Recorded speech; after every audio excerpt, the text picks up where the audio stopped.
Namaskar. A warm welcome to World News and Indian Perspective on All India Radio. This is Tiramurti and with me is Renuka, bringing glimpses of major developments of the day from across the globe. Over the next half an hour, we shall bring you the latest from the world of politics, economy, sports, entertainment and more. The headlines. Bangladesh is the central pillar of India's neighbourhood first policy, says Foreign Secretary Harshvardhan Shringla ahead of President's visit to the country.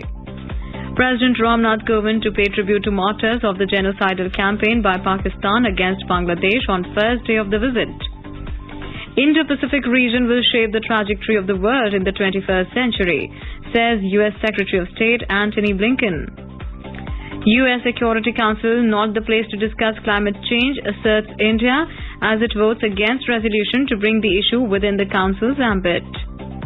China reports 2 cases of highly transmissible Omicron COVID-19 variant. RT-PCR tests are now mandatory for all international travellers coming from at-risk countries. And in badminton, Indian Shuttlers Sindhu, Kidambi, Srikanth and Lakshya win their second round matches at BWF World Championships in Velva, Spain.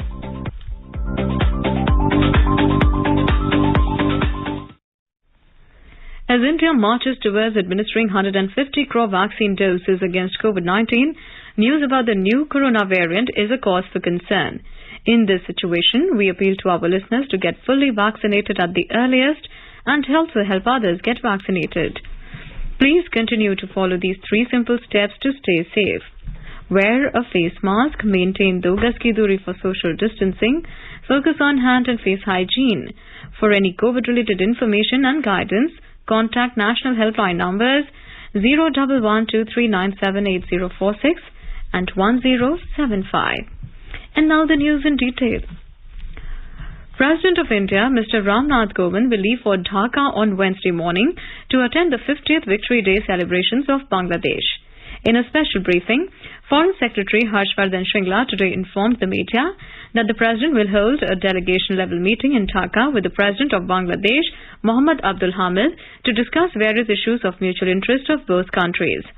The Foreign Secretary informed that the President will be the guest of honour in the Parliament of Bangladesh in concluding celebrations of birth centenary of the father of the nation, Bangabandhu Sheikh Mujibur Rahman. This is of great historical significance. The year 2021 commemorates the golden jubilee of Bangladesh's independence. It commemorates 50 years of the establishment of diplomatic relations between our 2 countries. It also commemorates the great victory over the Pakistani army and their unconditional surrender to our joint forces, the forces of Indian Armed Forces and Bangladesh's forces on the 16th of December 1971. Mr. Shringla informed that Prime Minister of Bangladesh, Sheikh Hasina, will call on the President during his visit. Foreign Minister of the neighbouring country, A.K. Abdul Momen, will also call on the President. In the morning itself, he will proceed to Sawar, where he will pay tribute at the National Martyrs Memorial. The Pakistani army, in its genocidal campaign during the 9-month struggle for liberation, killed 3 million people and committed horrific atrocities. And the memorial honours those who died and suffered during this 1971 period. The President will also visit thereafter the Bangabandhu Memorial Museum to pay respect to the memory of Bangabandhu Sheikh Mujibur Rahman, the father of the nation of Bangladesh. Speaking on the recently held India-Bangladesh Maitri Divas or Friendship Day, Foreign Secretary said that the event was celebrated at important capitals all over the world. India and Bangladesh jointly commemorated Maitri Divas a week ago on 6th of December. This commemorates the day when India recognized Bangladesh as an independent country. It was jointly celebrated in New Delhi and Dhaka, but also in capitals all over the world. Prime Ministers of India and Bangladesh both issued special messages on this occasion. The visit of our President provides an opportunity to renew our bonds based on a shared geographical space, shared heritage, a shared history, and the shared experience of our support for Bangladesh during its war of liberation. It is also an occasion to take note of the breadth, depth, vitality, and dynamism of contemporary ties. It is today a relationship that is based on a similar economic journey, similar aspirations, similar developmental experiences, and a growing friendship and contact between our 2 peoples. Mr. Shringla also asserted that Bangladesh holds a special place in India's foreign policy as the central pillar of India's neighbourhood first policy. Bangladesh is a central pillar of our neighbourhood first policy. It is also a relationship where this policy intersects with elements of our Act East policy. As I mentioned earlier this year, in March, Honourable Prime Minister Shri Narendra Modi ji paid a state visit to Bangladesh to join the Triveni of celebrations of the Golden Jubilee of the independence of Bangladesh, the birth centenary of Bangabandhu Sheikh Mujibur Rahman, and 50 years of the establishment of diplomatic relations between India and Bangladesh. This was preceded by a visit by the Minister of External Affairs, Dr. S. Jaishankar, to Dhaka on the 4th of March 2021 and the virtual summit on 17th December 2020 between the two Prime Ministers. India's Defence Minister Rajnath Singh said that the victory in the 1971 Bangladesh war against Pakistan was the triumph of justice over injustice.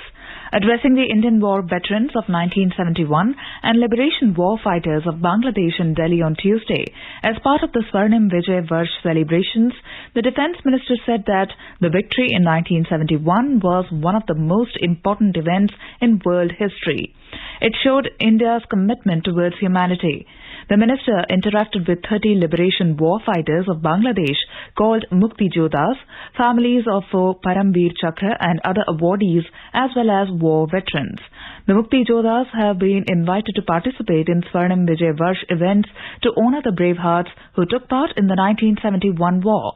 In his address, Rajnath Singh paid rich tributes to the brave soldiers, sailors and air warriors who ensured the victory in 1971 war by making supreme sacrifice while displaying devotion to duty. The Indian Council for Cultural Relations, ICCR, has announced that Mr. Mohammad Shahidul Haq from Bangladesh will be the first occupant of the Bangabandhu chair at the University of Delhi. In a statement, the ICCR said that the establishment of the chair is a step to further strengthen India-Bangladesh relations through academic institutions. Mr. Mohammad Shahidul Haq is a former diplomat and renowned academician who has done extensive research in India-Bangladesh studies. He was also the former Foreign Secretary of the Bangladesh government. To commemorate the establishment of India-Bangladesh 50 years of diplomatic relations and the independence of Bangladesh, ICCR, in collaboration with Lalit Kala Academy, will hold a retrospective travelling exhibition of Rokeya Sultana at New Delhi and Kolkata. The exhibition will be held from 12th of February 2022 in Delhi and from the 11th of March in Kolkata. Rokeya Sultana is an award-winning Bangladeshi printmaker and painter. Moving on to India's western neighbour, in strife-torn Afghanistan, the woe of the citizens are building up day by day. With harsh winters around and a totalitarian regime in place, scarcity of food and essential supplies have added to the miseries of the people. The UN Deputy High Commissioner for Human Rights has said that people of Afghanistan today face a profound humanitarian crisis that threatens the most basic of human rights. In a statement, the UN expressed alarm at the continuing reports of extrajudicial killings across the country, despite the general amnesty announced by the Taliban after 15th of August. The statement added that in Nangarhar province alone, there also appears to be a pattern of at least 50 extrajudicial killings of individuals suspected to be members of the ISIL-KP. The statement, citing a UNICEF report, stated that out of 4.2 million Afghan children already out of school, 60% are girls. Meanwhile, the head of Hazara World Council, engineer Ikram Jizabi, met with a large number of Hazara refugees in the Italian city of Milan. He discussed the harsh situation being faced by the Hazara ethnic group in Afghanistan. Jizabi spoke about the tortures experienced by the Hazaras over the years in the country, who have been deprived of their basic human rights. The participants agreed to extend their support for Hazaras in the difficult situation in Afghanistan. In a related development, local activists have reported that Hazaras are being tortured and assassinated in different forms under the Taliban regime. Recently, armed men killed a Shia Hazara religious scholar, Muhammad Ismail, in Farah province. Media reports have quoted a Taliban commander in Ghazni province telling his fighters to search Hazara houses and force them to leave the houses and flee the area. Elsewhere, Iran has accelerated the process of deportation of Afghans back to Afghanistan. Most of them had gone to Iran without a visa, just crossing the land border after the collapse of Afghanistan. According to reports, Tehran is not ready to extend the visas of Afghans who have gone there legally with valid visas. Meanwhile, the U.S. has informed that since the 31st of August, the United States has directly assisted 479 American citizens and 450 lawful permanent residents, in addition to their immediate families, to depart Afghanistan and relocate to the United States. The U.S. State Department in a statement said that it is currently in touch with fewer than a dozen U.S. citizens who want to leave Afghanistan, are prepared to depart and have the necessary travel documents. U.S. Secretary of State Antony Blinken said that Indo-Pacific region will shape the trajectory of the world in the 21st century. Delivering an address on the United States' commitment to the security and prosperity of the Indo-Pacific in Jakarta, Indonesia on Tuesday, Mr. Blinken said that the U.S. is a proud Indo-Pacific nation and in his speech outlined a shared vision for the Indo-Pacific. Alluding to China, Mr. Blinken stated that the U.S. is determined to ensure freedom of the seas in the South China Sea and has an abiding interest in peace and stability in the Taiwan Strait.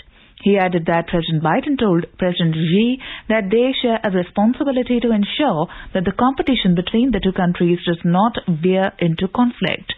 He added that it is the fastest growing region on the planet, accounting for 60% of the world economy.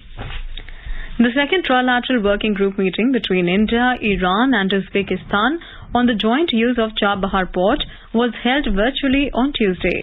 During the meeting, the participants underlined the important role played by Char Bahar port during the humanitarian crisis, as well as in enhancing regional connectivity. They also took note of the increase in transit traffic between Central Asia and South Asia through the Shahid Bahishti terminal, Char Bahar port, and discussed further development of transportation corridor. Upon the invitation of the Iranian side, the Indian side agreed to send a high-level delegation to Char Bahar next year. It was decided to hold the third session of the Trilateral Working Group meeting in India. China has reported 2 COVID-19 cases of the highly transmissible Omicron variant this week after a sub-strain of the Delta variant triggered a new cluster of cases in eastern China's industrial powerhouse province of Xinjiang, causing lockdown, travel restrictions and shutting down factories. The Chinese state media reported that the first case was detected on Monday in the city of Tianjin, 100 kilometers away from capital Beijing, and second case on Tuesday in Guangzhou, Guangdong province. It added that both the cases were imported. Our Beijing correspondent reports that as Chinese vaccine manufacturers strive for breakthroughs in research on Omicron based on traditional inactivated virus technique, Chinese experts have called for more cooperation with their Western counterparts on the development of mRNA vaccine. Meanwhile, the Airport Authority of India has said that all international travellers coming from at-risk countries will now have to compulsorily pre-book the RT-PCR test. It said the test will be conducted as per the guidelines of the Ministry of Health and Family Welfare. Airport Authority of India further said this arrangement will start from 20th of this month at 6 airports of Delhi, Mumbai, Kolkata, Chennai, Bengaluru and Hyderabad. The Air Suvidha portal would be modified to all the passengers to mandatorily pre-book the RT-PCR test if they are coming from the countries at risk or have visited at-risk countries in the last 4 days. The Airport Authority of India has said a link to the concerned airport website would be provided in the Air Suvidha platform and would be displayed to passengers while filing this self-declaration form. This is All India Radio giving you the news. For quick news updates round the clock, follow us on Twitter at AIR News Alerts. India on Monday voted against a resolution seeking to bring climate change under the ambit of the UN Security Council. In his statement at the Council, India's permanent representative to the UN, Ambassador Tiramurti, said that the resolution attempts to undermine the hard-won consensual agreements in Glasgow at the COP26 held in November. In today's Hotspot section, we bring you Ambassador Tiramurti's explanation of India's vote at the UN Security Council. I take the floor to submit India's explanation of vote. India is second to none when it comes to climate action and climate justice. But the Security Council is not the place to discuss either issue. In fact, the attempt to do so appears to be motivated by a desire to evade responsibility in the appropriate forum. and divert the world's attention from an unwillingness to deliver where it counts. In line with our tradition of living in harmony with nature, Prime Minister Modi had announced last month in Glasgow an ambitious climate action vision in the form of 5 nectar elements Panchamrit. First, India will take its non-fossil energy capacity to 500 gigawatts by 2030.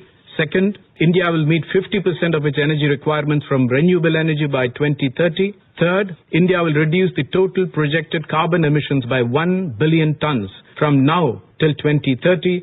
Fourth, by 2030, India will reduce the carbon intensity of its economy by less than 45%. And fifth, by the year 2070, India will achieve the target of net zero.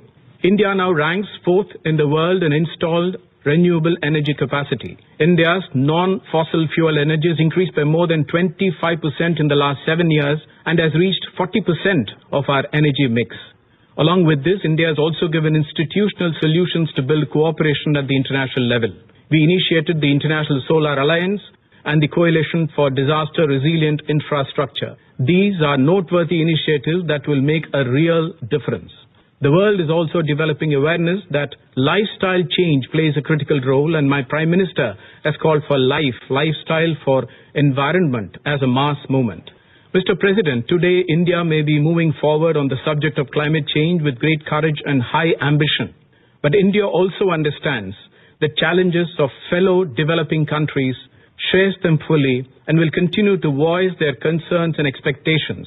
The international community, particularly the developing and the least developed countries and SIDS, have striven for the last 2 decades under the UNFCCC process to make common but differentiated responsibilities a basic principle for global climate action. This is at the heart of climate justice. To move forward decisively, affordable access to climate finance and technologies has become critical. Developed countries must provide climate finance of 1 trillion at the earliest. It is necessary that climate finance be tracked with the same diligence as climate mitigation. And the reality, Mr. President, is that the developed countries have fallen well short of their promises. This is particularly important to recognize because today's attempt to link climate with security really seeks to obfuscate lack of progress on critical issues under the UNFCCC process. We are also concerned, Mr. President, on the manner in which this issue has been brought before the Security Council. Over the last nearly 3 decades, all member states have negotiated collectively and with consensus an elaborate and equitable architecture to combat every aspect of climate change. While arriving at far-reaching consensual decisions, we have tried to accommodate each other's interests and specific national circumstances.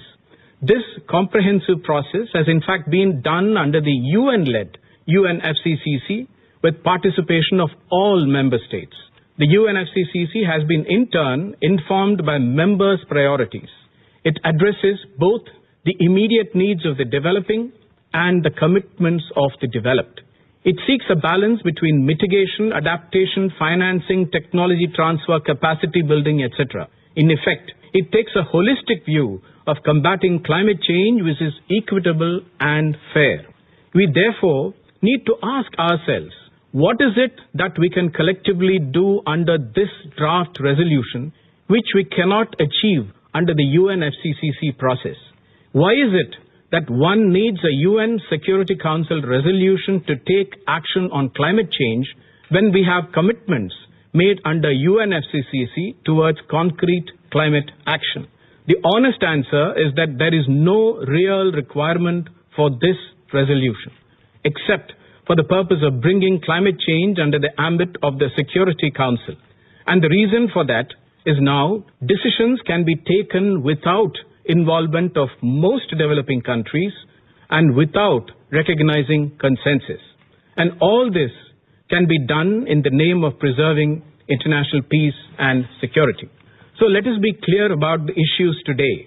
Climate change decisions are sought to be taken out of the wider international community represented in the UNFCCC and given instead to the Security Council. Ironically, many of the UNSC members are the main contributors of climate change due to historical emissions. if the Security Council indeed takes over the responsibility on this issue, a few states will then have a free hand in deciding on all climate-related issues. This is clearly neither desirable nor acceptable. Mr. President, we recognize the fact that climate change has impacted the lives of many people and may have even exacerbated conflicts in the Sahel and other parts of Africa. India remains committed to peace, security and development in Africa and the Sahel region, both bilaterally and in the UN. Many projects in these geographies testify to our sincerity. But viewing conflicts through the prism of climate change is misleading. Oversimplification of causes of conflict will not help in resolving them. Worse, it can be misleading. This is the reason India supported a draft focusing exclusively on the Sahel. But this was not considered by the sponsors for reasons best known to them.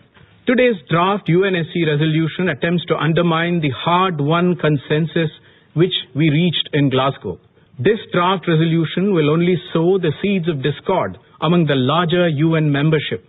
It sends a wrong message to the developing countries that instead of addressing their concerns and holding developed countries responsible for meeting their commitments under the UNFCCC, we are willing to be divided and sidetracked under the guise of security. This draft resolution is a step backward from our collective resolve to combat climate change. It seeks to hand over that responsibility to a body which neither works through consensus nor is reflective of the interests of the developing countries. India had no option but to vote against. Mr. President, let me state in conclusion that there should be no confusion about our determination to combat climate change. We'll always support real climate action and serious climate justice.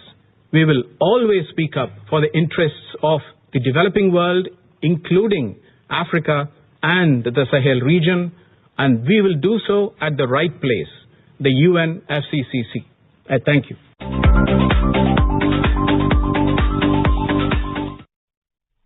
Welcome back. In some more world news, India's External Affairs Minister Dr. S. Jaishankar has stressed that technology is a metric to measure national standing like never before. He said technology has always been a double-edged sword. Addressing the opening of the Global Technology Summit 2021 through video conference on Tuesday, Dr. Jaishankar said, technology has opened up new vistas of progress just as it has helped create greater vulnerabilities and threats. In a world that is more globalized and technology-driven, mastery of key domains has now become an expression of power and influence.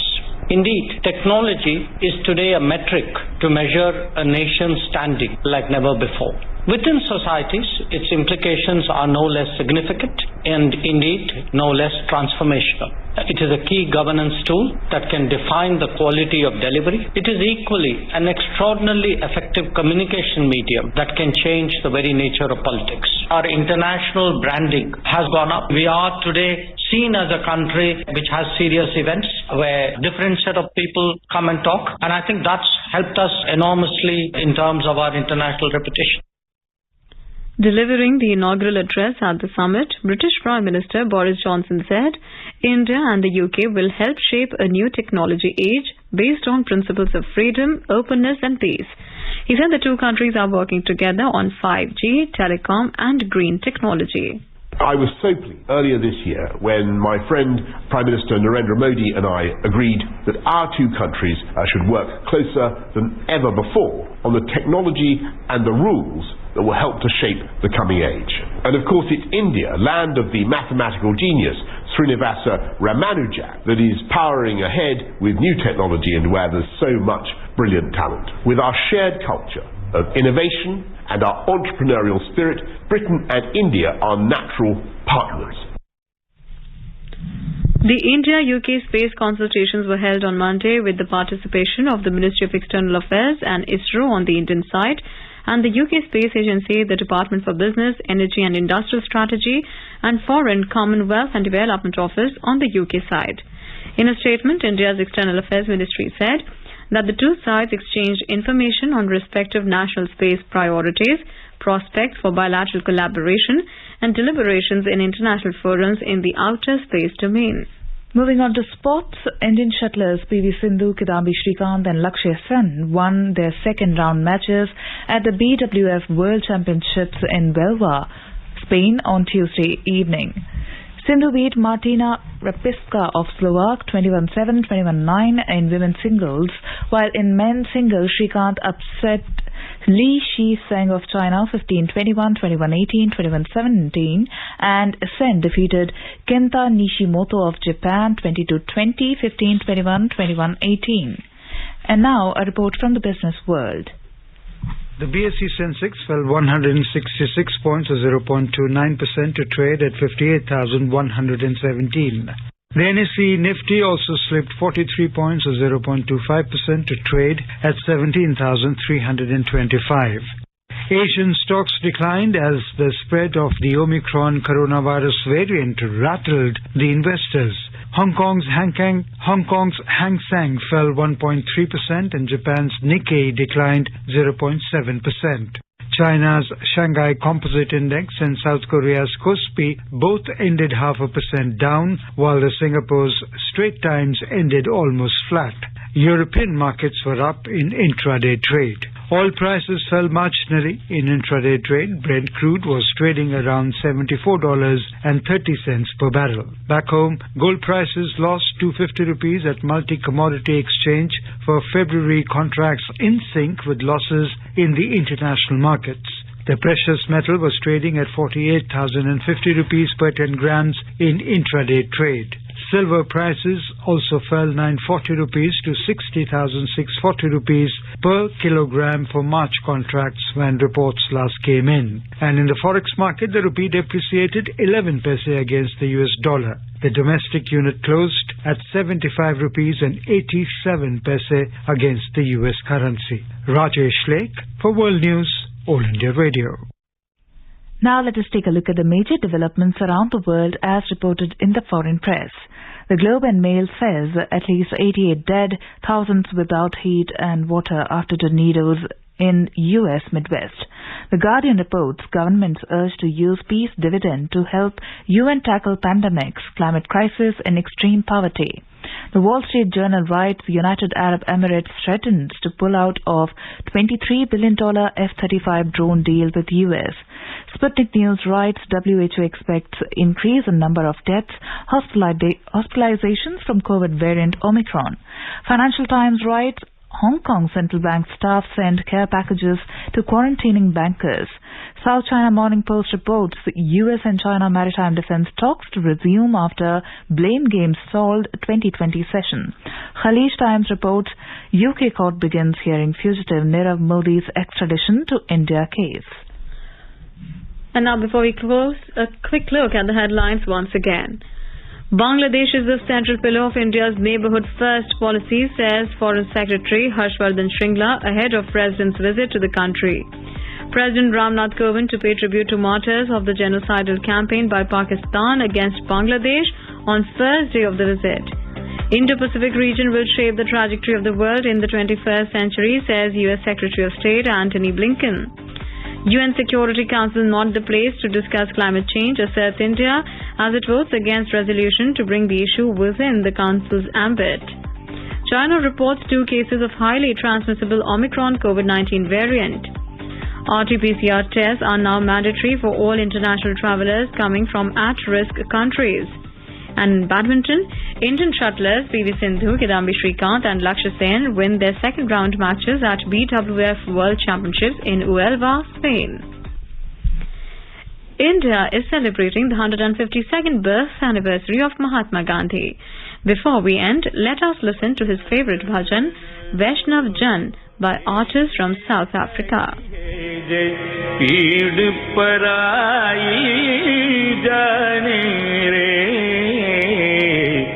पर दुख के उपकार करे तो ये पर दुख के उपकार करे तो ये मन अभिमान ने